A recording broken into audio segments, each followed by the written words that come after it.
இன்றைக்கி பார்த்தீங்கன்னா பாப்பாவுக்கு லாஸ்ட் எக்ஸாம். அவளை வந்து ஸ்கூலுக்கு அனுப்புனதுக்கப்புறம் நான் வந்து லஞ்ச் வந்து ரெடி பண்ணேன். என் ஹஸ்பண்ட் வந்து பாப்பா கூட்டிகிட்டு வரையில லஞ்ச் வந்து வாங்கிட்டு போயிடுவாங்க.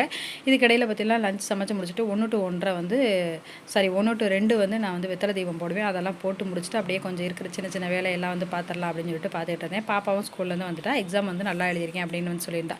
ஒரே ஒரு ஒன் வேர்டு மட்டும் தப்பு, அதாவது டவுட்டாக இருக்குது அப்படிங்கிற மாதிரி சொல்லியிருந்தா. நைட்டு டின்னருக்கு கொஞ்சம் மரவள்ளி கிழங்கு அடை செய்யலாம்னு சொல்லிட்டு அடை தான் வந்து ரெடி பண்ணுறதுக்கு மாவெல்லாம் ஊற வச்சுருந்தேன். அதுக்கப்புறம் இட்லிக்கு மாவு ஊற வச்சுருந்தேன்.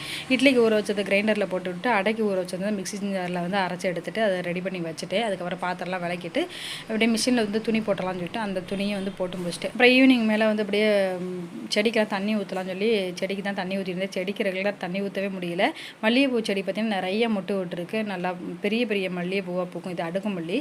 சீயக்காயும் மஞ்சத்தூளும் வந்து அரைக்க கொடுத்துருந்தேன். அது இன்றைக்கி தான் அரைச்சி வாங்கிட்டு வந்தேன் நைட்டு டின்னருக்கு. அதுக்கப்புறம் நைட்டு டின்னருக்கு வந்து மரவள்ளி கிழங்கு அடையை ஊற்றி எல்லோரும் சாப்பிட்டு முடிச்சிட்டோம். இன்றைக்கி டே இப்படி தான் போச்சு.